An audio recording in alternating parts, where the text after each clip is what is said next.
Hey, what is good, everybody? Welcome to Wick-it Rules. Today we're going to be talking all about 808's. What is an 808? I'm happy you asked. In the early 80s, the company Roland introduced the TR-808 Rhythm Composer. This was a huge smash, especially in hip-hop music. Some of the first hip-hop artists to use it were Egyptian Lover, there was Tila Rock. There's a ton of them. Beastie Boys used it in Paul Revere, Eazy-E in Boys in the Hood.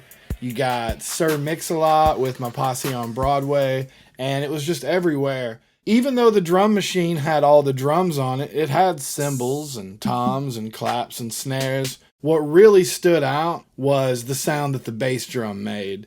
And over the years, the actual term 808 has kind of become less about the drum machine and more about that specific bass sound. So let's move it right along and make one of these bad boys.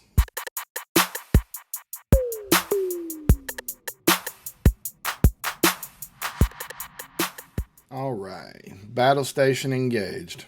I usually make my 808s from start to finish in Serum, but because I don't really want this tutorial to be too specific to just Serum, I'm going to kind of split the difference, and we're going to make a super basic 808 template inside of Serum, and then we'll render that to audio. And once we get into the more advanced enhancing the 808 and all that good stuff, I'm going to do that outside of Serum. Anyway, this is what a super basic 808 sounds like. Put your headphones on or hook your big speakers up. So I am going to initialize this preset and we're going to start all over. All an 808 is, sonically speaking, is a simple sine wave, and at the very beginning of the sound, there's a really fast and steep pitch modulation that happens almost instantly, and that's what makes the boom kind of sound at the beginning. Say an 808 was the word boom, the pitch modulation at the very beginning would be like the letter B, making the b sound, and then the rest of the sound would be the boom. All right, let's come in here, and I'm just going to select basic shapes, which is going to start me with just a simple sine wave. I'm going to pitch it down 3 octaves, and now we have. If you notice right here where this white dot is, if I start to pull this attack back, this other little green dot will appear right down here. So watch this. If I pull it back, it disappears, and then if I go to the right, it reappears. So I'm going to pull this over for just a second, and I'm going to take this little green dot down here, and I'm going to pull it right up underneath the white dot on top, and you'll watch when I start to pull it back, eventually the green dot will disappear. So what I do is I move it to the right just until that green dot pops back up. And it's going to give us a sharp attack, but not too much digital pop. Next, I'm just going to shape this and put about 1.5 seconds of decay on it. And that's going to kind of make the amplitude do what we want to do. Boom. Alright, we go over here to LFO1, set it to envelope. I'm going to turn off this BPM and anchor. All I'm going to do is move this over here and basically copy the same shape that we have over here in the ADSR. About like that. And I'm going to go into the matrix, and all we're going to do right now is put a really steep pitch modulation at the very beginning of the sound. So over here where it says source, I'm going to select LFO1. And over here where it says destination, I'm going to go to global and select master tuning. Now notice right here where it says type, you see I have these bipolar arrows. This means that it would modulate the pitch above and below the original note, And that's not what we want. We want the pitch to start high and then just go down and end when it gets to the root note. We don't want it to go below the root note. So you got to make sure this is unipolar.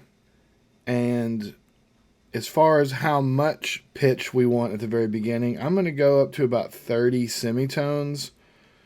It's about 2.5 octaves. And so now we have this.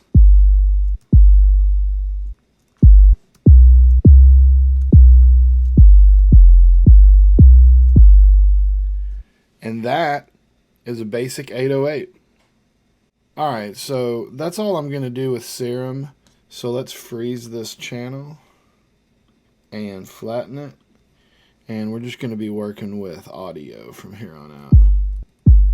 What I want to do basically is enhance this 808. And it's important to know that everything I'm about to do is purely a creative choice. It's not a rule of thumb. It's not anything that has to be done. As a matter of fact, this sample that we already have, just the plain old basic 808, sometimes that's the perfect ingredient for a song. So, just wanted to be clear on that. What I want to do is some parallel processing. So let's bring up some overdrive. And I'm going to hit Command G and then Control right click, create chain. And we're going to name this wet. And we're going to name this dry. And this is just basic parallel processing. I'm going to leave the dry layer alone. Leave it dry. Except, and I'm going to put a utility on here. I'm going to put it in mono. Probably already is in mono. But just to make sure. Okay, so we have a dry channel in mono. Up top, we have the wet layer, and I'm going to turn this dry wet on the distortion up to 100%, and I'm going to turn this drive up to 100%. This selects what frequency range it applies distortion to, probably somewhere around there. Okay, now, I don't like how it sounds at the very beginning. It's just unpleasant. So I'm going to automate this drive. And at the very beginning of the sample, I'm going to actually have the distortion all the way off. And then it's just going to swoop all the way up real quick. That sounds pretty good. I'm also going to add another point right about here. And I'm going to have the drive sort of mimic the overall amplitude. You know, just to tie the room together a little bit. I like that. Next, I'm going to add some multi-band compression just to the wet layer.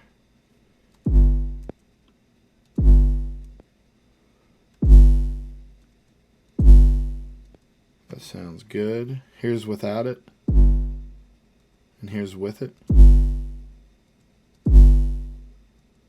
Opens it up a little bit.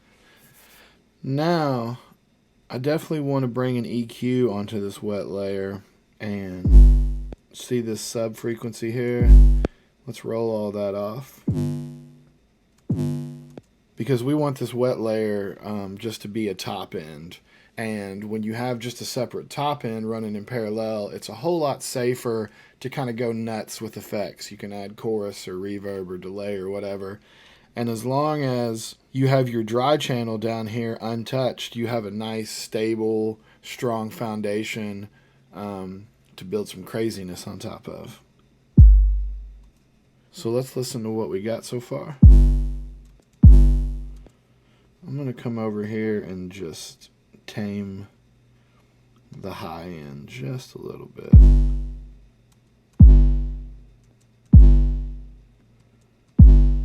I like that.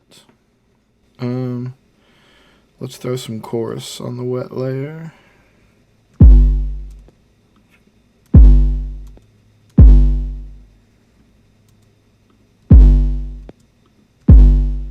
I like just a little bit like that. Since we have the dry half of this in mono, I'm going to throw the utility on here. And I'm actually going to push this out into the stereo field just a little bit. And this is how you get a good like wide sound in 808, because the only part that's wide is the top end.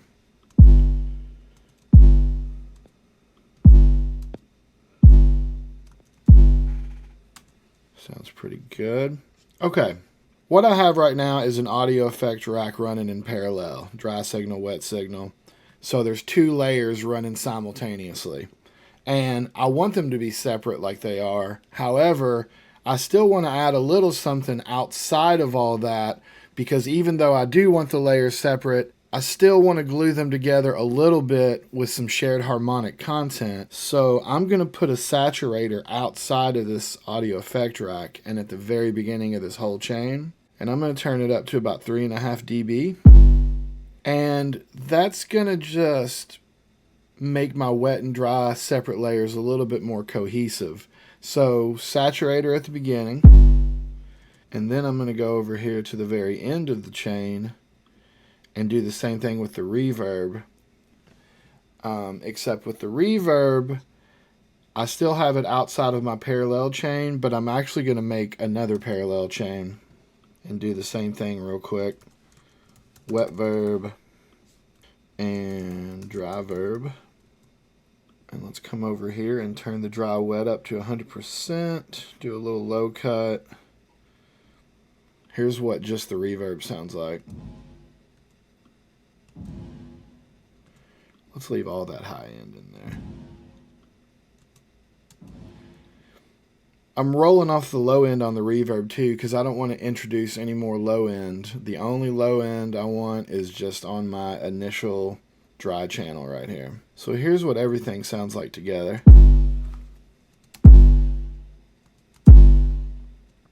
That sounds pretty good. Let's group everything we did together. And here's what we started with. And here's what we ended with.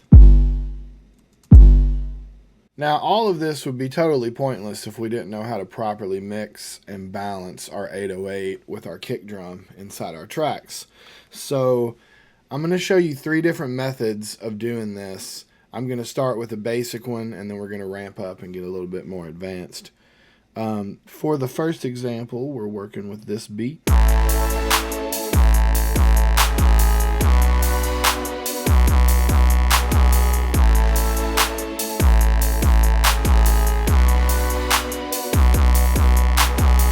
This is just the basic 101 way to mix an 808 and a kick. Basically, you just make a kick top that sounds like this. And you're going to roll off all of the low end. I have this rolled off to about 303 hertz. Without this kick top, it sounds like this.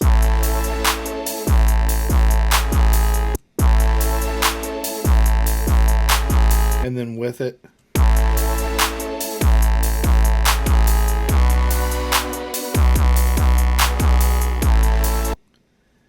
And that way you have, you know, the low end punch of the 808, but then you kind of have more like a mid-range, high-end slap from that kick top. All right. Let's say we wanted to have a track where the 808 was present, but it also sounded like a kick drum was in there too, and not just a click, but an actual kick drum. Here's the beat we're going to use for this. Just listen how you can hear the 808 and you can hear a kick drum in there. And it's not just a click.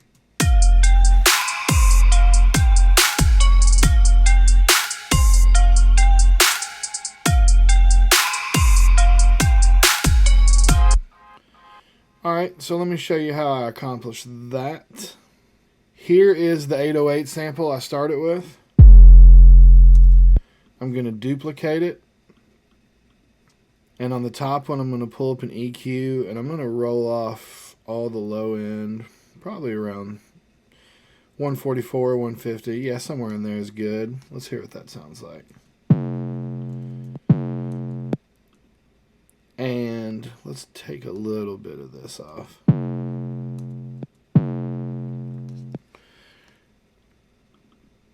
And with the bottom one, I'm going to roll off all the high end all the way down to about 100 hertz. And let's put a steeper curve on this. Which that leaves us with this. With just the sub frequencies.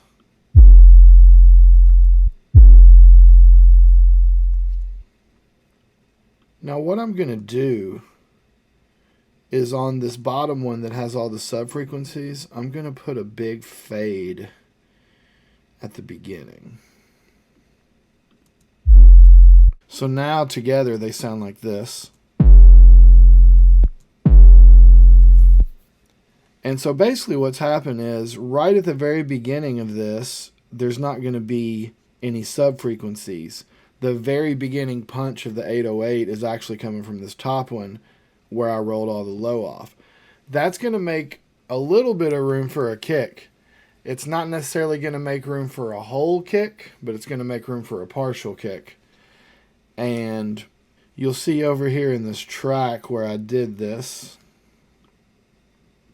here's the top layer of the 808. And you see here at the EQ, I rolled off the lows. And here's the bottom. And it has that fade. Now, here's my kick drum up here. And by the way, I used a kick drum from a Getter sample pack. His sample packs are the shit. So if you remember from the first example, I rolled the kick drum off all the way up into about like 300 hertz or more, which made it a click, which sounded like this. But with this one, I'm still going to roll off some of the low end, but I'm going to take it up to just around like 100. And that way it's still leaving some room for that sub-frequency, but that still sounds like a kick drum. And it especially still sounds like a kick drum in context with the whole beat.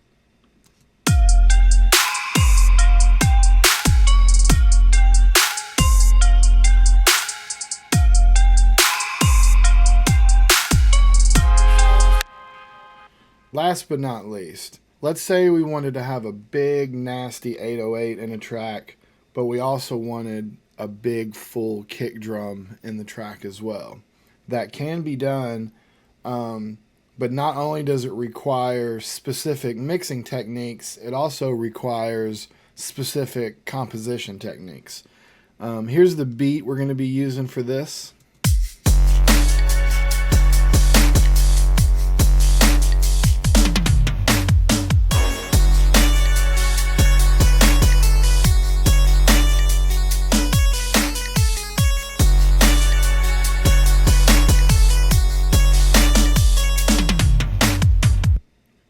So let's break down what we're hearing.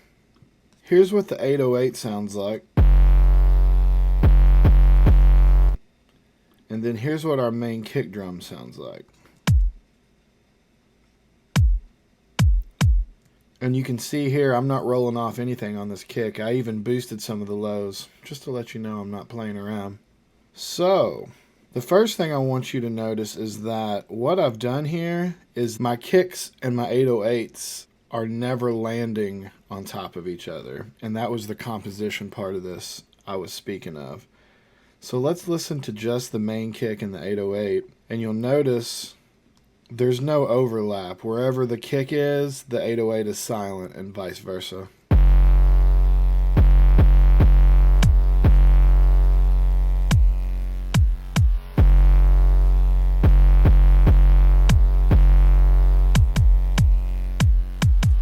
Even though they're not straight up overlapping, there's still times where the 808 tail is still ringing out and the kick drum happens. Like right there, especially like right here. That 808 is still ringing out while this kick hits, so I still did some sidechain compression to the kick. And if you watch right here,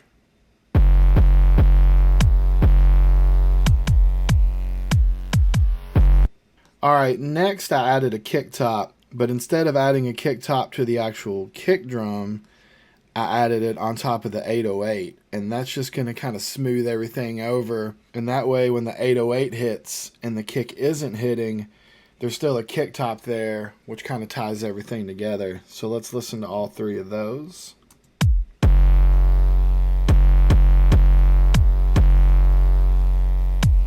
Also just doubled this kick top with an open hi-hat, and just because I thought it sounded better in the overall beat, So here are these 4 things all by themselves.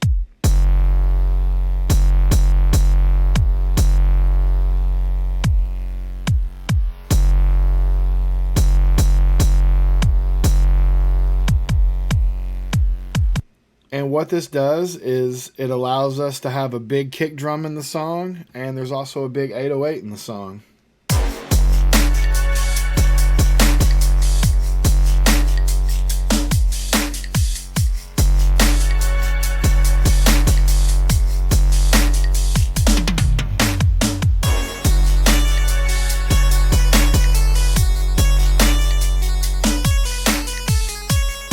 Alright, thank you guys so much for watching again. Stay tuned. I got a lot more coming. Peace.